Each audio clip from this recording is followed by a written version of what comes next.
Welcome to wishful ಅಡುಗೆ ಮನೆ. ಇವತ್ತು ಕಡ್ಲೆ ಹಿಟ್ಟು ಮೊಸರಿಂದ ಸೂಪರ್ ರೆಸಿಪಿನ ಪ್ರತಿಭಾ. ಹೌದು ಆಶಾ, ಬಾಯಲ್ಲಿ ಇಟ್ರೆ ಮೆಲ್ಟ್ ಆಗ್ಬೇಕು, ಬಾಯಲ್ಲಿ ಇಟ್ರೆ ಕರುಗ್ಬೇಕು, ಬಾಯಲ್ಲಿ ಹಲ್ಲಿಲ್ಲ ಅಂದ್ರೂ ತಿಂತಾರೆ. 2 ವರ್ಷದ ಮಗುನು ತಿನ್ನುತ್ತೆ, ಓಲ್ಡ್ ಏಜ್ ಗ್ರೂಪ್ ಪೀಪಲ್ ತಿಂತಾರೆ. ಸೊ ಇವತ್ತಿಂದ ಈ ಯುನೀಕ್ ರೆಸಿಪಿ ಮಾಡ್ತಾ ಇದೀವಿ. ತುಂಬಾ ಯುನೀಕ್ ಅಂದ್ರೆ ತುಂಬಾ ಡಿಫ್ರೆಂಟ್ ವೇ ಇಂದ, ಜಾಸ್ತಿ ಬಾಣ್ಲಿ ಆಗ್ಲಿ ಜಾಸ್ತಿ ಸಾಹಿತ್ಯನ ಯೂಸ್ ಮಾಡದೆ ಇವತ್ತಿಂದ ಈ ರೆಸಿಪಿನ ಮಾಡ್ತಾ ಇದೀವಿ. ಸೊ ತುಂಬಾ ಇದು ಕೆಲವೊಬ್ಬರಿಗೆ ಏನ್ ಅನ್ಸುತ್ತೆ ಅಂದ್ರೆ ತುಂಬಾ ಡಿಫಿಕಲ್ಟ್ ಇದೆ ಮಾಡೋದು ಅಂತ. ಇವತ್ತು ತುಂಬಾ ಅಂದ್ರೆ ತುಂಬಾ ಈಸಿ ಮೆಥಡ್ ಇಂದ ಬ್ಯಾಚುಲರ್ ಕೂಡ ಮಾಡ್ಕೊಂಡು ತಿನ್ನುವಂಥದ್ದು ಒಂದು ಇವತ್ತಿಂದ ಈ ಕಡಲೆ ಹಿಟ್ಟು ಮೊಸರನ್ನ ಬಳಸ್ಬಿಟ್ಟು ಸೊ ಇವತ್ತಿಂದ ಈ ರೆಸಿಪಿನ ಯಾವ ತರ ಮಾಡೋದು ಅಂತ ನೋಡೋಣ ಬನ್ನಿ. ಸೊ ಇದು ಅಂದ್ರೆ ಕಡಲೆಬೇಳೆ ಹಿಟ್ಟು. ಸೊ ತುಂಬಾ ನೈಸ್ ಆಗಿ ಇರುತ್ತೆ. ಬಜ್ಜಿ, ಹೌದೌದು, ಬಜ್ಜಿ ಬೋಂಡ ಮಾಡೋ ಹಿಟ್ಟು. ಸೊ ನಾರ್ಮಲ್ ಪ್ಯಾಕೆಟ್ ಅಲ್ಲಿ ಏನ್ ಮಾರ್ಕೆಟ್ ಅಲ್ಲಿ ಸಿಗುತ್ತೆ ಅದನ್ನೇ, ಇಲ್ಲ ಮನೆಯಲ್ಲಿ ಅಂದ್ರೆ ನೀವು ಕಡಲೆಬೇಳೆನ ಒಯ್ದ್ಬಿಟ್ಟು ಮಿಲ್ಲಿಗೆ ಹಾಕೊಂಡಿದ್ರು ಆ ಹಿಟ್ಟು ಕೂಡ ನೀವು ಯೂಸ್ ಮಾಡ್ಕೋಬಹುದು. ಸೊ ನೋಡಿ, ಇಲ್ಲಿ ಕಡಲೆ ಹಿಟ್ಟನ್ನು ನಾವು ತಗೊಂಡಿದ್ವಲ್ಲ, ಇದನ್ನ ನಾವು ಜಡಿ ಮಾಡ್ಕೊಂಡು ತಗೋಬೇಕು. ಮನೆದಿದ್ರೆ ನೀವು ಹಾಗೇನೆ ಯೂಸ್ ಮಾಡ್ಕೋಬಹುದು, ಜಡಿ ಮಾಡೋ ಅವಶ್ಯಕತೆ ಇಲ್ಲ. ಸೊ ಇವಾಗ ಇದನ್ನ ಪಕ್ಕಕ್ಕಿಟ್ಟು ನೆಕ್ಸ್ಟ್ ಏನ್ ಮಾಡೋದು ಅಂತ ನೋಡೋಣ ಬನ್ನಿ. ಮನೆಯಲ್ಲಿ ನಿಮ್ದು ಯಾವ್ದು ಬಟ್ಲಿದೆ, ಯಾವ್ದು ಗ್ಲಾಸ್ ಇದೆ ಅಥವಾ ಮೆಜರಿಂಗ್ ಕಪ್ ಇದೆ, ನೀವೇನೇ ತಗೊಳ್ಳಿ ಒಂದೇ ಅಳತೆ ಒಂದೇ ಪಾತ್ರೆನ ಯೂಸ್ ಮಾಡ್ಕೊಳ್ಳಿ. ಸೊ ಇಲ್ಲಿ ನೋಡಿ, ನಾನು ಒಂದೇ ಬಟ್ಟಲನ್ನ ತಗೋತಾ ಇದ್ದೀನಿ. ಇದೇ ಅಳತೆಯಿಂದ ಇವತ್ತೆಲ್ಲ ಮಾಡ್ತಾ ಇದ್ದೀನಿ. ಸೊ ಇಲ್ಲಿ ನೋಡಿ, ಇವಾಗ ಇದೇ ಅಳತೆಯಿಂದ ಇಲ್ಲಿ ನಾನು ಕಡಲೆ ಹಿಟ್ಟು ಕೂಡ ಹಾಕೋತಾ ಇದ್ದೀನಿ. ಸೊ ಅಳತೆಯಲ್ಲಿ ಮಾತ್ರ ನೀವೆಲ್ಲಿ ಮಿಸ್ಟೇಕ್ ಮಾಡಬೇಡಿ, ಕರೆಕ್ಟ್ ಆಗಿ ಅಳತೆಯಲ್ಲಿ ಮಾಡ್ಕೊಳ್ಳಿ. 101% ಈ ರೆಸಿಪಿ ನಿಮ್ದು ಫೇಲ್ ಆಗಲ್ಲ. ಸೊ ನೋಡಿ, ಈ ತರ ನೀಟಾಗಿ ಇರಬೇಕು. ನೋಡಿ, ನೀವು ಸ್ಪೂನಿಂದ ಹಾಕಿದ್ರು ಇದ್ರ ತಕ್ಕಂಗೆ ಈ ಬಟ್ಲದಿರುತ್ತಲ್ಲ ಆಶಾ, ಹಿಂಗೆ ನೀಟಾಗಿ ಇಟ್ಕೋಬೇಕು ನಾವು. ಒಂದು ಬಟ್ಲಲ್ಲಿ ಸಮ ಅಳತೆ, ಸಮ ಅಳತೆ ಇದೆ. ಈ ತರ ಎಲ್ಲದನ್ನು ನಾವು ಇದೇ ತರ ತಗೋಬೇಕು.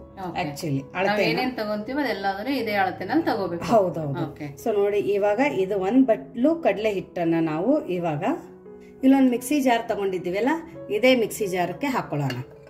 ಸೊ ಎಲ್ಲದೊಂದು ಇವತ್ತಿನ ರೆಸಿಪಿ ಈ ಮಿಕ್ಸಿ ಜಾರಲ್ಲಿನೇ ಆಲ್ಮೋಸ್ಟ್ ಆಗೋಗುತ್ತೆ.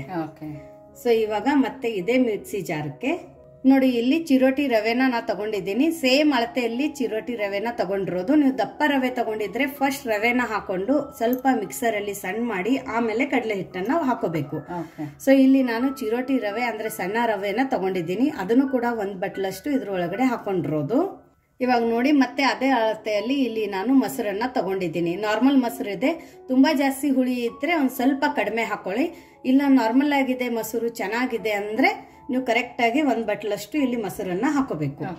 ನೋಡಿ, ಇವಾಗ ಮತ್ತೆ ಅದೇ ಬಟ್ಲಲ್ಲಿ 1 ಬಟ್ಲು ನೀರು. ಈ ಸದ್ಯಕ್ಕೆ ಇಷ್ಟೆಲ್ಲ ನಾವು ಹಾಕೋಬೇಕು. ಇದ್ರ ಜೊತೆ ಇಲ್ಲಿ ನೋಡಿ 2 ಹಸಿಮೆಣಸಿನ್ಕಾಯಿನ ನಾ ಸಣ್ಣದಾಗಿ ಕಟ್ ಮಾಡಿ ಇದ್ರೊಳಗಡೆ ಹಾಕೋತಾ ಇದ್ದೀನಿ ಈ ತರ. ಸೊ ನೋಡಿ, ಇಲ್ಲೊಂದ್ ಸ್ವಲ್ಪ ಶುಂಠಿ ಕೂಡ ನಾನು ತಗೊಂಡಿದ್ದೀನಿ. ಶುಂಠಿನ ಇದ್ರೊಳಗಡೆನೆ ಹಾಕೋತಾ ಇದ್ದೀನಿ. ನೀವು ಬೇಕಂದ್ರೆ ಶುಂಠಿ, ಬೆಳ್ಳುಳ್ಳಿ ಮತ್ತೆ ಹಸಿಮೆಣಸಿನ್ಕಾಯಿನ ನೀವು ಸೆಪರೇಟ್ ಆಗಿ ಜಜ್ಜಿ ಬಿಟ್ಟು ಕೂಡ ಹಾಕೋಬಹುದು. ಬಟ್ ಇವತ್ತು ಮಿಕ್ಸಿಯಲ್ಲಿ ಹಾಕ್ತಾ ಇದ್ದೀನಿ ಅಂತೇಳಿ ಎಲ್ಲ ಒಂದೇ ಶಾರ್ಟ್ ಅಲ್ಲಿ ಹಾಕ್ಬೇಕು ಅಂತೇಳಿ ನಾನು ಹಾಕಿದ್ದೀನಿ. ಇವಾಗ ಏನ್ ಮಾಡ್ಬೇಕಂದ್ರೆ ಇಷ್ಟೆಲ್ಲ ಹಾಕಿದ ನಂತರ ಒಂದ್ ಸರ್ತಿ ನಾವು ಇದನ್ನ ಸ್ಪೂನ್ ಅನ್ನ ಆಡಿಸ್ಬೇಕು, ಇಲ್ಲ ಅಂದ್ರೆ ಮೇಲ್ಗಡೆ ನೀರ್ ಸಿಡಿಯುತ್ತೆ. ನೋಡಿ, ಇವಾಗ ಇದು ಕರೆಕ್ಟ್ ಆಗೈತಲ್ಲ ಮಿಕ್ಸಿಯಲ್ಲಿ. ಇವಾಗ ಏನ್ ಮಾಡ್ಬೇಕಂದ್ರೆ ಇದನ್ನ ಸ್ವಲ್ಪ ಒಂದ್ 2-3 ಸರ್ತಿ ಗಂಟಿಲ್ದೆ ತರ ಇದನ್ನ ತಿರುಗಿಸ್ಕೊಂಡ್ ಬರ್ಬೇಕು. ನೋಡಿ, ಇದನ್ನ ಈ ತರ ನಾವು ಸಣ್ಣದಾಗಿ ರುಬ್ಕೊಂಡ್ ಬಂದಿರೋದು. ಜಾಸ್ತಿನೂ ತಿರುಗಿಸ್ಬೇಕಂತೇನಿಲ್ಲ, ಬರೀ ಗಂಟು ಎಲ್ಲ ಒಡೆಯೋ ತನಕ ನಾವು ಇದನ್ನ ತಿರುಗಿಸ್ಕೋಬೇಕು. ಈ ಕನ್ಸಿಸ್ಟೆನ್ಸಿಯಲ್ಲಿ ಇದೆ. ಇವಾಗ ಇದನ್ನ ಏನ್ ಮಾಡೋಣ ಅಂದ್ರೆ ಒಂದ್ ಪಾತ್ರೆ ಒಳಗಡೆ ತಕ್ಕೊಳ್ಳೋಣ. ನೋಡಿ, ಇಲ್ಲೊಂದ್ ಪಾತ್ರೆ ತಗೊಂಡು ನಾವು ಮಾಡ್ಕೊಂಡಿರುವಂತ ಬ್ಯಾಟರ್ ಅನ್ನ ಇದ್ರ ಒಳಗಡೆ ಹಾಕೊಳ್ಳೋಣ. ಸೊ ನೋಡಿ, ಅದೇ ಮಿಕ್ಸಿ ಜಾರಕ್ಕೆ ನಾನು 1/4 ಕಪ್ಪದಷ್ಟು ನೀರನ್ನ ಹಾಕೊಂಡಿದ್ದೀನಿ. ಅಂದ್ರೆ ತುಂಬಾ ಕಡಿಮೆ ನೀರನ್ನ ಹಾಕೊಂಡಿದ್ದೀನಿ. ಇವಾಗ ಅಷ್ಟು ನೀರ್ ಜಾಸ್ತಿ ಹಾಕೋಬೇಡಿ, ನಾನು ಎಷ್ಟು ತೋರಿಸಿದ್ದೀನಲ್ಲ ಅಷ್ಟೇ ನೀರನ್ನ ಸದ್ಯದಲ್ಲಿ ಹಾಕೊಳ್ಳಿ. ಸೊ ನೋಡಿ, ಇದನ್ನ ನಾವು ನೀಟಾಗಿ ಮಿಕ್ಸ್ ಮಾಡ್ಕೋಬೇಕು. ಇವಾಗ ಮಿಕ್ಸ್ ಆಯ್ತಲ್ಲ ಆಶಾ, ಇದಕ್ಕೇನೆ ಇವಾಗ ರುಚಿಗೆ ತಕ್ಕಷ್ಟು ಉಪ್ಪನ್ನ ಹಾಕೊಳ್ಳೋಣ. ಉಪ್ಪನ್ನ ನೋಡ್ಬಿಟ್ಟು ಹಾಕೊಳ್ಳಿ. ಸೊ ಇದಕ್ಕೇನೆ ಇಲ್ಲಿ ನಾನು 2 ಸ್ಪೂನ್ ಅಷ್ಟು ಸಕ್ಕರೆನ ಹಾಕೋತಾ ಇದ್ದೀನಿ. ಯಾಕಂದ್ರೆ ಈ ತರ ಹಾಕೊಳ್ಳೋದ್ರಿಂದ ಒಳ್ಳೆ ಟೆಕ್ಸ್ಚರು, ಕಲರು.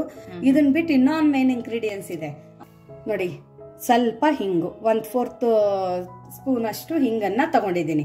ಸೊ ಇದರಿಂದ ಏನಾಗುತ್ತಂದ್ರೆ ಕಡಲೆ ಹಿಟ್ಟು ಲೈಟ್ ವೇಟ್ ಆಗಿ ನಮ್ ಡೈಜೆಷನ್ ತುಂಬಾ ಚೆನ್ನಾಗಾಗುತ್ತೆ. ಸೊ ನೋಡಿ, ಗ್ಯಾಸ್ಟ್ರಿಕ್ ಇದ್ದವ್ರನ್ನು ಕೂಡ ಇದನ್ನ ಮಾಡ್ಕೊಂಡು ಈ ತರ ತಿನ್ಬಹುದು. ಬಟ್ ಸಕ್ಕರೆ ಹಾಕೊಳ್ಳೋದ್ರಿಂದನೂ ಗ್ಯಾಸ್ಟ್ರಿಕ್ ಅನ್ನ ಒಂದ್ ಸ್ವಲ್ಪ ಕಡಿಮೆ ಮಾಡಿ ಅದನ್ನ ಬ್ಯಾಲೆನ್ಸ್ ಮಾಡುತ್ತೆ.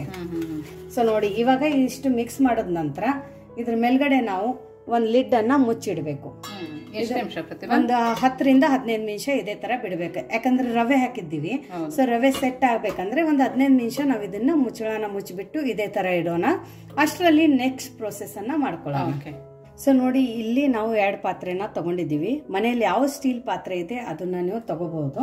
ಸೊ ಇದ್ರ ಒಳಗಡೆ ಒಂದು ಸ್ವಲ್ಪ ಎಣ್ಣೆನ ಹಾಕೊಂಡು ಇದನ್ನ ನಾವು ಚೆನ್ನಾಗಿ ಎಣ್ಣೆನ ಒರೆಸ್ಕೋಬೇಕು ಬಾಂಡ್ಲಿಗೆ.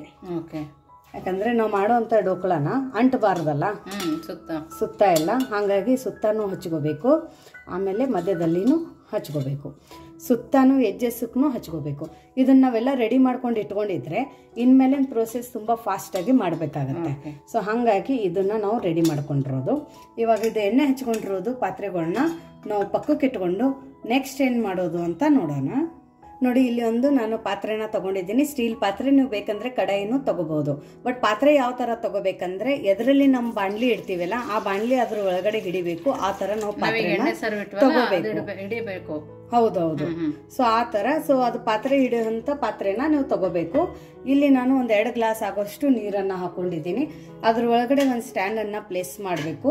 ಯಾಕಂದ್ರೆ ನಾವು ಏನ್ ಇವಾಗ ನೆಕ್ಸ್ಟ್ ಡೋಕ್ಳಾ ಬ್ಯಾಟರ್ ಹಾಕ್ತಿವಲ್ಲ ಅದು ಇದ್ರ ಒಳಗಡೆನೆ ಹಾಕ್ತಿವಿ. ಸೊ ಹಂಗಾಗಿ ಈ ತರ ಇಟ್ಟ ನಂತರ ಲಿಡ್ ಕೂಡ ಕರೆಕ್ಟ್ ಆಗಿ ಮುಚ್ಚಿರ್ಬೇಕು. ಸೊ ಆ ತರ ನೀವು ಪಾತ್ರೆ ಮತ್ತೆ ಬಾಣ್ಲಿನ ತಗೊಳ್ಳಿ. ಇವಾಗ ಏನ್ ಮಾಡ್ಬೇಕಂದ್ರೆ ನಾವು ಸ್ಟ್ಯಾಂಡು ಮತ್ತೆ ನೀರ್ ಇಟ್ಟಿದ್ವಲ್ಲ ಇದ್ರ ಮೇಲ್ಗಡೆ ಒಂದು ಮುಚ್ಚಳನ ಮುಚ್ಚಿಬಿಟ್ಟು, ಸೊ ಇವಾಗ ಲೀಡ್ ಮುಚ್ಚಿದ ನಂತರ ಇದನ್ನ ನಾವು ಪಕ್ಕಕ್ಕೆ ಸ್ಟೋವ್ ಮೇಲೆ ಬಿಸಿ ಮಾಡೋಕ್ ಇಟ್ಕೊಳ್ಳೋಣ. ಸೊ ನೋಡಿ, ಇವಾಗ 15 ನಿಮಿಷ ಆಗಿದೆ. ಇವಾಗ ನೋಡಿ ಇದೊಂದ್ ಸ್ವಲ್ಪ ಗಟ್ಟಿಯಾಗಿರುತ್ತೆ. ಯಾಕಂದ್ರೆ ರವೆ ಎಲ್ಲ ನೀರ್ ಎಳ್ಕೊಂಡಿರುತ್ತೆ, ಹಂಗಾಗಿ ಒಂದ್ ಸ್ವಲ್ಪ ಗಟ್ಟಿಯಾಗಿರುತ್ತೆ. ಜಾಸ್ತಿ ಏನಿಲ್ಲ. ಜಾಸ್ತಿ ಆಗಿದ್ರೆ ನೀವು ಸ್ವಲ್ಪ ನೀರನ್ನ ಹಾಕೋಬೇಕಾಗತ್ತೆ. ಸೊ ನೋಡಿ, ಇವಾಗ ನಾವು ಇದ್ರ ಒಳಗಡೆ ಇನ್ನೂ ಅರಿಶಿನ ಹಾಕಿಲ್ಲ. ಸೊ ಇವಾಗ ಇದ್ರ ಒಳಗಡೆ ನಾವು ಒಂದು ಅರ್ಧ ಸ್ಪೂನ್ ಅಷ್ಟು ಅರಿಶಿನ ಹಾಕೊಳ್ಳೋಣ. ಯಾಕಂದ್ರೆ ಕಲರ್ ತುಂಬಾ ಸಖತ್ತಾಗಿ ಬರುತ್ತೆ ಅರಿಶಿನ ಹಾಕೊಳ್ಳೋದ್ರಿಂದ. ಸೊ ಇವಾಗ ಇದನ್ನ ನೀಟಾಗಿ ಮಿಕ್ಸ್ ಮಾಡ್ಕೊಳ್ಳೋಣ. ಅರಿಶಿನ ಮಾತ್ರ ನೀಟಾಗಿ ಮಿಕ್ಸ್ ಮಾಡ್ಕೋಬೇಕು. ನೋಡಿ, ಈ ತರ ಮಿಕ್ಸ್ ಮಾಡಿದ ನಂತರ ಇದ್ರ ಒಳಗಡೆ ಇವಾಗ ನಾವು 3 ಸ್ಪೂನ್ ಅಷ್ಟು ಎಣ್ಣೆನ ಹಾಕೋಬೇಕು. ಯಾವ ಸ್ಪೂನ್ ಇಂದ ನಾವು ಸಕ್ಕರೆನ ಹಾಕೊಂಡಿವಿ ಅದೇ ಸ್ಪೂನ್ ಇಂದ 3 ಸ್ಪೂನು ಎಣ್ಣೆ. ಈ ತರ ಎಣ್ಣೆ ಹಾಕೊಳ್ಳೋದ್ರಿಂದ ಪರ್ಫೆಕ್ಟ್ ಆಗಿ ಫ್ಲಫಿನೂ ಬರುತ್ತೆ, ಮತ್ತೆ ಗಂಟ್ಲಲ್ಲಿ ತಿನ್ಬೇಕಾದ್ರೆ ಸಿಕ್ಕಾಕೊಳ್ಳಲ್ಲ. ಸೊ ನೋಡಿ, ಎಣ್ಣೆ ಹಾಕಿದ ನಂತರ ಇದು ನೀಟಾಗಿ ಮಿಕ್ಸ್ ಮಾಡ್ಕೋಬೇಕು. ಇನ್ನ ನೀವು ಯಾರು ನಮ್ದು ವಾಟ್ಸ್ಆಪ್ ಗ್ರೂಪ್ ಅನ್ನ ಜಾಯಿನ್ ಆಗಿಲ್ಲ ಅಂದ್ರೆ ಡಿಸ್ಕ್ರಿಪ್ಷನ್ ಬಾಕ್ಸ್ ಅಲ್ಲಿ ವಿಶ್ಫುಲ್ ಅಡುಗೆ ಮನೆ ವಾಟ್ಸ್ಆಪ್ ಗ್ರೂಪ್ ಲಿಂಕ್ ಅನ್ನ ಕೊಟ್ಟಿದ್ದೀನಿ. ಆ ಲಿಂಕ್ ಮೇಲೆ ಕ್ಲಿಕ್ ಮಾಡಿದ್ರೆ ಸಾಕು, ನೀವು ನಮ್ಮ ಜೊತೆ ಕನೆಕ್ಟ್ ಆಗ್ತೀರಾ. ಅಥವಾ ನಿಮ್ಗೆ ಏನೇ ಜಾಸ್ತಿ ಕ್ವೆರೀಸ್ ಇದ್ರೆ ಯಾವುದೇ ರೆಸಿಪಿ ಬಗ್ಗೆ ಆಗ್ಲಿ ಅಥವಾ ಏನಾದ್ರೆ ನಮ್ದು ವಿಶ್ಫುಲ್ ಅಡುಗೆ ಮನೆ ಪ್ರಾಡಕ್ಟ್ಸ್ಗಳ ಬಗ್ಗೆ ಆಗ್ಲಿ, ಸೊ ಅಲ್ಲಿ ನಾನು ವಾಟ್ಸಪ್ ನಂಬರು ಕೂಡ ಕೊಟ್ಟಿದ್ದೀನಿ. ಅಲ್ಲಿ ನೀವು ನನಗೆ ವಾಟ್ಸಪ್ ಮಾಡಿದ್ರೆ ನಾವು ಅಲ್ಲಿ ಕೂಡ ರಿಪ್ಲೈ ಮಾಡ್ತೀವಿ. ಸೊ ನೋಡಿ, ಇವಾಗ ಇದು ಚೆನ್ನಾಗಿ ಮಿಕ್ಸ್ ಆಯ್ತಲ್ಲ. ಮಿಕ್ಸ್ ಹಾಕಿದ ನಂತರ ಇವಾಗ ನಾವು ಇದ್ರ ಒಳಗಡೆ, ಸೊ ನೋಡಿ ಇಲ್ಲಿ ನಾನು ಒಂದು ಸ್ಯಾಚೆಟ್ ಇವನ್ನ ತಗೊಂಡಿದ್ದೀನಿ. ಬೇಕಂದವರು ಸೋಡಾ ಕೂಡ ಹಾಕೋಬಹುದು. ಬಟ್ ಸೋಡಾ ಹಾಕನ ಏನಾಗುತ್ತೆ ಅಂದ್ರೆ ಅರಿಶಿನ ಮತ್ತೆ ಸೋಡಾ ಎರಡು ಮಿಕ್ಸ್ ಆದಾಗ ನಾವು ಡೋಕ್ಳಾ ಮಾಡಿದಾಗ ಕೆಲವೊಬ್ಬರದ್ದು ಡೋಕ್ಳಾ ಮೇಲೆ ರೆಡ್ ಸ್ಪಾಟ್ ತರ ಬರುತ್ತೆ, ಕೆಂಪು ಕಲರ್ದು ಸ್ಪಾಟ್ಸ್ ಬರುತ್ತೆ. ಸೊ ಅದನ್ನ ಅವಾಯ್ಡ್ ಮಾಡೋಕ್ಕೋಸ್ಕರ ಇಲ್ಲಿ ನಾನು ಈನೋನ ಹಾಕೋತಾ ಇದ್ದೀನಿ. ಸೊ ಇಲ್ಲ ನಾವು ಸೋಡಾನೇ ಬಳಸ್ತೀವಿ, ಈನೋ ಬೇಡ ಅಂದ್ರೆ ಅರಿಶಿನ ಸ್ಕಿಪ್ ಮಾಡಿಬಿಟ್ಟು ಅಲ್ಲಿ ನೀವು ಸೋಡಾನ ಹಾಕೊಳ್ಳಿ. ಸೊ ನೋಡಿ, ಇಲ್ಲಿ 1 ಸ್ಯಾಚೆಟ್ ಅಷ್ಟು ನಾವು ಈನೋನ ಹಾಕೊಳ್ಳೋಣ. ಯಾಕಂದ್ರೆ ಇದು ಇನ್ಸ್ಟಂಟ್ ಫರ್ಮೆಂಟೇಶನ್ ಮಾಡಬೇಕು ನಾವು ಡೋಕ್ಳಾಕ್ಕೆ. ನೋಡಿ, ಅದ್ರ ಮೇಲ್ಗಡೆ ಒಂದು ಸ್ವಲ್ಪ ನೀರನ್ನ ಹಾಕೊಳ್ಳೋಣ. 1 ಸ್ಪೂನ್ ಅಷ್ಟು ನೀರನ್ನ ಹಾಕೊಂಡು ಇದು ಈನೋನ ನಾವು ಆಕ್ಟಿವೇಟ್ ಮಾಡಬೇಕು. ಸೊ ಅವಾಗ ಡೈರೆಕ್ಟ್ ಆಗಿ ಒಮ್ಮೆ ಹಿಟ್ಟಲ್ಲಿ ಮಿಕ್ಸ್ ಮಾಡಬಾರ್ದು. ಮೊದ್ಲು ಹಿಟ್ಟಿನ ಮೇಲ್ಗಡೆನೆ ಈ ತರ ನಾವು ಸ್ಪ್ರೆಡ್ ಮಾಡ್ಕೋಬೇಕು. ನೋಡಿ, ಇಲ್ಲೆಲ್ಲ ಬಬಲ್ಸ್ ಬಂದಿದೆ ಅಂದ್ರೆ ಆಕ್ಟಿವ್ ಆಗಿದೆ. ಇವಾಗ ಇದು ಹಿಟ್ಟಿನ ಒಳಗಡೆ ನಾವು ಮಿಕ್ಸ್ ಮಾಡಬೇಕು. ನೀಟಾಗಿ ಫಾಸ್ಟ್ ಆಗಿ ಮಾಡಬೇಕು. ಇನ್ಮೇಲೆ ಪ್ರೋಸೆಸ್ ತುಂಬಾ ಫಾಸ್ಟ್ ಆಗಿ ಮಾಡಬೇಕು. ಈ ತರ ನೊರೆ ತರ ಬರಬೇಕು. ಇವಾಗ ಮಿಕ್ಸ್ ಮಾಡಿದ ತಕ್ಷಣನೇ ನಾವೇನು ಎಣ್ಣೆ ಹಚ್ಕೊಂಡು ಇಟ್ಕೊಂಡಿದ್ವಲ್ಲ ಆ ಪಾತ್ರೆ ಒಳಗಡೆ ನಾವು ಹಿಟ್ಟನ್ನ ಹಾಕೋಬೇಕು. ಸೊ ನೋಡಿ, ಒಂದ್ ಸ್ವಲ್ಪ ಹಿಟ್ಟು ಜಾಸ್ತಿ ಇದೆ ಅಂತ ಹೇಳಿ ನಾ ಇನ್ನೊಂದು ಪಾತ್ರೆನೂ ರೆಡಿ ಮಾಡ್ಕೊಂಡು ಇಟ್ಕೊಂಡಿದ್ದೆ. ಸೊ ಅದಕ್ಕೂ ಕೂಡ ನಾನು ಎಣ್ಣೆ ಹಚ್ಕೊಂಡು ಇಟ್ಕೊಂಡಿದ್ದೆ. ನಿಮ್ಗೆ ತೋರಿಸಿದ್ದೀನಲ್ಲ 2 ಪಾತ್ರೆ, ಅದಕ್ಕೂ ಕೂಡ ನಾನು ಇಲ್ಲಿ ಹಾಕೋತೇನೆ. ಇವಾಗ ಈ ತರ ಹಾಕೊಂಡ ನಂತರ ಒಂದ್ ಸರ್ತಿ ಅಷ್ಟೇ ಬಬಲ್ಸ್ ಏನಾದ್ರೆ ಇದ್ರೆ ಆಚೆ ಬರ್ಲಿ ಅಂತ ಹೇಳಿ ಈ ತರ ಟ್ಯಾಪ್ ಮಾಡೋಣ. ಇವಾಗ ಇಮಿಡಿಯೇಟ್ ಆಗಿ ನಾವು ನೀರು ಬಿಸಿ ಮಾಡ್ಕೊಂಡು ಇಟ್ಕೊಂಡಿದ್ವಲ್ಲ ಅದ್ರ ಒಳಗಡೆ ಇದನ್ನ ಪ್ಲೇಸ್ ಮಾಡೋಣ. ನೋಡಿ, ಇಲ್ಲಿ ನೀರು ಕುದಿ ಬರ್ತಾ ಇದೆಯಲ್ಲ, ಆ ಟೈಮಲ್ಲಿ ನಾವು ಇದನ್ನ ಪ್ಲೇಸ್ ಮಾಡೋಣ. ಪ್ಲೇಸ್ ಮಾಡಿಬಿಟ್ಟು ಇದ್ರ ಮೇಲ್ಗಡೆ ಚಟನ ಮುಚ್ಚೋಣ. ಗಾಳಿ ಹೋಗ್ಬಾರ್ದು ಆ ತರ ಅಲ್ವಾ? ಹೌದು, ಗಾಳಿ ಎಲ್ಲಿ ಹೋಗ್ಬಾರ್ದು. ಸೊ ನೋಡಿ ಮೇಲ್ಗಡೆ ತೂತಾನು ನಾನು ಲಾಕ್ ಮಾಡಿದ್ದೀನಿ ಇಲ್ಲಿ. ಸೊ ಈ ತರ ನಾವು ನೀಟಾಗಿ ಮೀಡಿಯಂ ಫ್ಲೇಮ್ ಅಲ್ಲಿ ಒಂದು 10 ರಿಂದ 12 ನಿಮಿಷ ಮೀಡಿಯಂ ಫ್ಲೇಮ್ ಅಲ್ಲಿ ಸ್ಟೀಮ್ ಮಾಡ್ಕೊಂಡು ಬರೋಣ. ನೋಡಿ ಇದು ಆಗೋಕೆ 14 ನಿಮಿಷ ತಗೊಂಡಿದ್ದೆ. ಸೊ ಮಿನಿಮಮ್ 14 to 15 ಮಿನಿಟ್ಸ್ ತಗೊಳುತ್ತೆ. ನೋಡಿ ಇಷ್ಟು ಚೆನ್ನಾಗಿ ಉಬ್ಬಿದೆ. ಹೌದು. ಸೊ ನೋಡಿ ಈ ತರ ಈನೋ ಹಾಕಿದಾಗ ಏನಾಗುತ್ತಂದ್ರೆ ಎಲ್ಲಿ ನಮ್ಗೆ ರೆಡ್ ಕಲರ್ ಸ್ಪಾಟ್ಸ್ಗಳು ಕಾಣಿಸ್ತಾ ಇಲ್ಲ. ಸೊ ಕೆಲವೊಬ್ರು ಕೇಳ್ತಾರಲ್ಲ, ಅದಕ್ಕಂತ ನಾ ಇವತ್ತು ಅದ್ರದ್ದು ಕೂಡ ಆನ್ಸರ್ ಕೊಟ್ಟಿದ್ದೀನಿ. ಇಲ್ಲೊಂದು ಫೋರ್ಕ್ ಅನ್ನ ತಗೊಂಡು ಮಧ್ಯದಲ್ಲಿ ನೀವು ಹಿಂಗ್ ಚುಚ್ಚಿಬಿಟ್ಟು ತೆಗಿರಿ. ನೋಡಿ ಎಲ್ಲಿ ಆಣ್ತಾ ಇಲ್ಲ ಸ್ಪೂನಿಗೆ. ಸೊ ಇದು ನೀಟಾಗಿ ಆಗಿದೆ. ಇವಾಗ ಏನ್ ಮಾಡ್ಬೇಕಂದ್ರೆ ಇದನ್ನ ನಾವು ಈ ಬಾಣ್ಲಿಯಿಂದ ಆಚೆ ತೆಗೆದ್ಬಿಟ್ಟು ಕೋಲ್ಡ್ ಆಗೋಕೆ ಇದೇ ತರ ಇಡಬೇಕು. ಹೌದು, ತಣ್ಣಗಾಗ್ಬೇಕು. ಸೊ ಇದು ತಣ್ಣಗಾಗೋ ತನಕ ನೆಕ್ಸ್ಟ್ ಏನ್ ಮಾಡೋದು ಅಂತ ನೋಡೋಣ. ನೋಡಿ ಇಲ್ಲಿ ಚಿಕ್ಕದ್ದು ಒಗ್ಗರಣೆ ಬಾಣ್ಲಿನ ತಗೊಂಡಿರೋದು ಒಂದ್ ಸ್ವಲ್ಪ ದೊಡ್ಡ ಸೈಜೇ ತಗೋಬೇಕು. ಸೊ ಇದಕ್ಕೇನೆ 1 ಸ್ಪೂನ್ ಅಷ್ಟು ಎಣ್ಣೆನ ಹಾಕೊಳ್ಳೋಣ.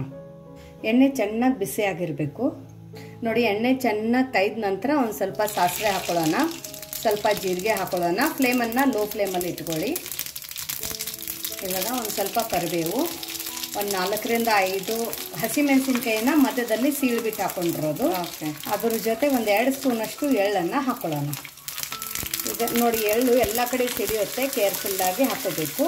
ಇದನ್ನೊಂದು ಸ್ವಲ್ಪ ನಾವು ಕೈ ಆಡಿಸ್ಬೇಕು, ಹಸಿ ವಾಸನೆ ಹೋಗೋ ತನಕ ಕೈ ಆಡಿಸ್ಬೇಕು.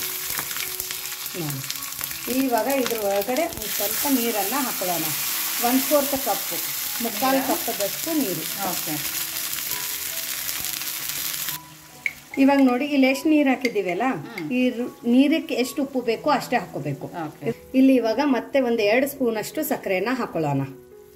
ಸ್ವಲ್ಪ ಖಟ್ಟ ಮಿಟ್ಟ ಇದ್ರೆ ಒಳ್ಳೆ ಫ್ಲೇವರ್ ಬರುತ್ತೆ, ತುಂಬಾ ಚೆನ್ನಾಗಿರುತ್ತೆ. ಇವಾಗ ಫ್ಲೇಮ್ ಅನ್ನ ಮೀಡಿಯಂ ಫ್ಲೇಮ್ ಅಲ್ಲಿ ಇಟ್ಕೊಳ್ಳೋಣ. ಇಟ್ಕೊಂಡ್ಬಿಟ್ಟು ಈ ಸಕ್ಕರೆ ಎಲ್ಲ ಕರಗೋ ತನಕನೇ ನಾವು ಫ್ಲೇಮ್ ಅನ್ನ ಆನ್ ಇಡಬೇಕು. ಸೊ ಸಕ್ಕರೆ ಎಲ್ಲ ಕರಗದ ನಂತರ 1 ಕುದಿ ಬಂದ ನಂತರ ನಾವು ಫ್ಲೇಮ್ ಅನ್ನ ಆಫ್ ಮಾಡ್ಕೊಳ್ಳೋಣ. ಯಾಕಂದ್ರೆ ಇದು ಜಾಸ್ತಿ ಹೊತ್ತು ಕುದಿಬೇಕಂತೇನಿಲ್ಲ. ನೋಡಿ 1 ಕುದಿ ಬಂದಿದೆ ಅಲ್ಲ, ಇವಾಗ ಫ್ಲೇಮ್ ಅನ್ನ ಆಫ್ ಮಾಡ್ಕೊಳ್ಳೋಣ. ಆಫ್ ಮಾಡ್ಕೊಂಡು ಇದನ್ನು ಪಕ್ಕಕ್ಕಿಡೋಣ. ಪಕ್ಕಕ್ಕಿಟ್ಟು ನೆಕ್ಸ್ಟ್ ಏನ್ ಮಾಡೋದು ಅಂತ ನೋಡೋಣ ಬನ್ನಿ. ನೋಡಿ ಇದು ಇವಾಗ ಕಂಪ್ಲೀಟ್ ಆಗಿ ತಣ್ಣಗಾಗಿದೆ, ಇದನ್ನು ತಣ್ಣಗಾಗಿದೆ. 2 ಬಾಣ್ಲಿಯಲ್ಲಿ ಮಾಡಿದ್ವಲ್ಲ ನಾವು. ಸೊ ನೋಡಿ ಅದನ್ನು ಕೂಡ ಚೆನ್ನಾಗಿ ಉಬ್ಬಿದೆ ಅಂತ. ಇವಾಗ ಏನ್ ಮಾಡೋಣ ಅಂದ್ರೆ ಇದ್ರ ಎಡ್ಜಸ್ ಅನ್ನ ನಾವು ನೀಟಾಗಿ ತಕ್ಕೊಳ್ಳೋಣ. ಈ ತರ ಚಾಕುನ ಆಡಿಸ್ಬಿಟ್ಟು ಆಮೇಲೆ ನಿಮ್ಗೆ ಯಾವ ಸೈಜಲ್ಲಿ ಬೇಕು ಆ ಸೈಜಲ್ಲಿ ಇದನ್ನ ನಾವು ಕಟ್ ಮಾಡ್ಕೊಳ್ಳೋಣ. ಬಟ್ ಯೂಶುವಲಿ ನನಗೆ ಈ ಡೋಕ್ಳಾ ಅಂದ್ರೆ ಪರ್ಟಿಕ್ಯುಲರ್ ಆಗಿ ಡೋಕ್ಳಾ ಸೈಜಲ್ಲಿನೇ ಇಷ್ಟ ಆಗುತ್ತೆ. ಸೊ ಹಂಗಾಗಿ ಇದನ್ನ ನಾವು ಕಟ್ ಮಾಡ್ಕೊಳ್ಳೋಣ. ಕಂಪಲ್ಸರಿ ಇದನ್ನ ನಾವು ಕಟ್ ಮಾಡ್ಕೊಳ್ಳೇಬೇಕು. ನೋಡಿ ಈ ತರ ಕಟ್ ಮಾಡ್ಕೊಂಡಿರೋದು. ಇವಾಗ ಏನ್ ಮಾಡ್ಬೇಕಂದ್ರೆ ಆಶಾ, ಇದು ಒಂದು ತಕ್ ತೋರಿಸ್ತೀನಿ ನಿಮ್ಗೆ ಎಷ್ಟು ಫ್ಲಫಿ ಆಗಿದೆ ಅಂತ. ಸೊ ನೋಡಿ, ಹೌದು ಒಳಗಡೆ ನೀಟಾಗಿ ಬೆಂದಿದೆ ನೋಡು ಪ್ರತಿಭಾ. ಹೌದು, ಇಲ್ಲಿ ನೋಡಿ ಪ್ರೆಸ್ ಮಾಡಿದಾಗ ಮತ್ತೆ ಬರುತ್ತೆ. ಈ ತರ ಇರ್ಬೇಕು. ಇವಾಗ ಇದನ್ನ ಇಲ್ಲೇ ಇಡೋಣ. ನಾವೇನು ಒಗ್ಗರಣೆ ನೀರ್ ಮಾಡ್ಕೊಂಡು ಇಟ್ಕೊಂಡಿದ್ವಲ್ಲ, ಆ ಒಗ್ಗರಣೆ ನೀರನ್ನ ಇದಕ್ಕೆ ಹಾಕೋಬೇಕು. ಸೊ ಕಟ್ ಮಾಡೋಕ್ಕಿಂತ ಮುಂಚೆ ಹಾಕೊಂಡಿದ್ರೆ ಮಧ್ಯದಲ್ಲಿ ಎಲ್ಲ ಹೋಗಂಗಿಲ್ಲ. ಸೊ ನೀಟಾಗಿ ಇದು ಫ್ಲಫಿನೆಸ್ಗೆ ಮತ್ತೆ ಟೇಸ್ಟ್ಗೆ ಚೆನ್ನಾಗಿ ಬರಲ್ಲ. ಹಂಗಾಗ್ಬಿಟ್ಟು ನಾವು ಇದನ್ನ ಆಮೇಲೆನೆ ಹಾಕೋಬೇಕು. ಈ ತರ ಕಟ್ ಮಾಡಿನೇ ಹಾಕೋಬೇಕು. ನೋಡಿ ಇದಕ್ಕೂ ಕೂಡ ಇದೇ ತರ ಹಾಕೊಳ್ಳೋಣ. ನೋಡಿ ಇವಾಗ ಇದ್ರ ಮೇಲೆ ಕೊತ್ತಂಬರಿಯಿಂದ ಗಾರ್ನಿಶ್ ಮಾಡೋಣ. ನೀವು ಬೇಕಂದ್ರೆ ಕೊತ್ತಂಬರಿ ನೀರಲ್ಲಿನೂ ಕೂಡ ಹಾಕೋಬಹುದು. ಒಗ್ಗರಣೆ ಹಾಕ್ತಿವಲ್ಲ ಆವಾಗ್ಲೂ ಕೂಡ ಹಾಕೋಬಹುದು. ಬಟ್ ಈ ತರ ಹಾಕೊಂಡಿದ್ರೆ ಒಂದ್ ಸ್ವಲ್ಪ ಚೆನ್ನಾಗ್ ಅನ್ಸುತ್ತೆ, ನೋಡೋಕ್ಕೂ ಚೆನ್ನಾಗ್ ಅನ್ಸುತ್ತೆ, ತಿನ್ನೋಕಂತೂ ಸಖತ್ತಾಗಿರುತ್ತೆ. ಸೊ ಹೇಗಿದೆ ನೋಡಿ ಈ ಡೋಕ್ಳಾ ರೆಸಿಪಿ, ನೋಡಕ್ಕೆ ಸೂಪರ್ ಆಗಿದೆ. ನೋಡಿ ಇವಾಗ ನೀರೆಲ್ಲ ಹಾಕಿದ ನಂತರ ನಾವು ಇದನ್ನ ಒಂದು 10 ರಿಂದ 15 ನಿಮಿಷ ಬಿಡ್ಬೇಕು ಅದೇ ತರ. ನೋಡಿ ಇಲ್ಲಿ ಒಳಗಡೆ ಜ್ಯೂಸಿ ಆಗಿದೆ ನೋಡಿ. ಒಳಗಡೆ ನೀರೆಲ್ಲ ಹೋಗಿ ಇದು ಇನ್ನೊಂದ್ ಸ್ವಲ್ಪ ಉಬ್ಬುತ್ತೆ ಆಶಾ, ಮೇಲೆ ಬರುತ್ತೆ. ಹೌದು. ಸೊ ನೋಡಿ ನಾನು ಕಟ್ ಮಾಡಿ ತೋರಿಸ್ತೀನಿ ಇಲ್ಲಿ ಎಷ್ಟು ಚೆನ್ನಾಗಿ ಬಂದಿದೆ ಅಂತ. ನೋಡಿ ಒಂದಕ್ಕೊಂದು ಅಗಳು ಹತ್ತಾ ಇಲ್ಲ, ಅಷ್ಟು ಫ್ಲಫಿಯಾಗಿ ಅಷ್ಟು ಚೆನ್ನಾಗಿ ಬಂದಿದೆ. ಇಲ್ಲಿ ನೋಡಿ ಕೈಯಲ್ಲಿನೂ ಉದ್ರುದ್ರಾಗಿದೆ, ಅಂಟ್ತಾ ಇಲ್ಲ. ಹೌದು ನೋಡಿ ಈ ತರ. ಸೊ ಇದು ಡೋಕ್ಳಾ ಆಶಾ, ನೀವು ಬೇಕಂದ್ರೆ ಕೆಚಪ್ ಜೊತೆ ಕೂಡ ತಿನ್ಕೋಬಹುದು. ಬಟ್ ಯೂಶುವಲಿ ಮೆಣಸಿನ್ಕಾಯಿ ಜೊತೆ ಅಂತೂ ಸಖತ್ತಾಗಿರುತ್ತೆ. ನೋಡಿ ಆಶಾ ಟೇಸ್ಟ್. ಸೊ ಹೆಂಗಾಗಿದೆ ಆಶಾ? ಸೂಪರ್ ಆಗಿದೆ ಪ್ರತಿಭಾ, ಚೆನ್ನಾಗೈತಲ್ಲ? ತುಂಬಾ ಅಂದ್ರೆ ತುಂಬಾ ಚೆನ್ನಾಗಿದೆ. ಸೊ ನೋಡಿ ಈ ಪಾತ್ರೆಯಿಂದಾನು ಕೂಡ ಸ್ಟೀಲ್ ಅಲ್ಲಿ ಮಾಡ್ಕೊಂಡಿರೋದು. ಇದಕ್ಕೆ ಸ್ಪೆಸಿಫಿಕ್ ಅದೇ ತರ ಪಾತ್ರೆ ಬೇಕಂತೇನಿಲ್ಲ. ಸೊ ನಿಮಗೆ ಇವತ್ತಿಂದ ಈ ಇನ್ಸ್ಟಂಟ್ ಡೋಕ್ಲಾ ರೆಸಿಪಿ ಹೇಗೆ ಅನ್ನಿಸ್ತು ಅಂತ ಕಮೆಂಟ್ ಮೂಲಕ ತಿಳಿಸೋದನ್ನು ಮರಿಬೇಡಿ. ಮತ್ತೆ ಎಷ್ಟು ಈಸಿಯಾಗಿ ಅಂದರೆ ಬೇರೆ ಮಿಕ್ಸಿ ಜಾರಲ್ಲಿ ಮಾಡಿಕೊಂಡ್ರು ಅಂಥದ್ದು ಇದು ಒಂದು ಡೋಕ್ಲಾ. ಸೊ ನಿಮಗೆ ಈ ರೆಸಿಪಿ ಇಷ್ಟ ಆಗಿದ್ರೆ ನಮಗೆ ಕಮೆಂಟ್ ಮೂಲಕ ತಿಳಿಸೋದನ್ನು ಮರಿಬೇಡಿ. ನೀವು ನಿಮ್ಮ ಮನೇಲಿ ಡೋಕ್ಲಾ ಯಾವ ಥರ ಮಾಡ್ತೀರಂತನೂ ಕಮೆಂಟ್ ಮೂಲಕ ತಿಳಿಸೋದನ್ನು ಮರಿಬೇಡಿ. ಸೊ ಈ ಡೋಕ್ಲಾನ ಒಂದು ಮೆಣಸಿನ್ಕಾಯಿನ ಇಟ್ಕೊಂಡ್ಬಿಟ್ಟು ನೀವು ನಿಮ್ಮ ಮನೇಲಿ ಮಾಡಿ ಎಂಜಾಯ್ ಮಾಡಿ. ಮತ್ತೆ ಸಿಗೋಣ ಇದೇ ಥರ ಹೊಸ ಹೊಸ ರೆಸಿಪಿ ಜೊತೆ ವಿಶ್ಫುಲ್ ಅಡುಗೆ ಮನೆಯಲ್ಲಿ. Thank you.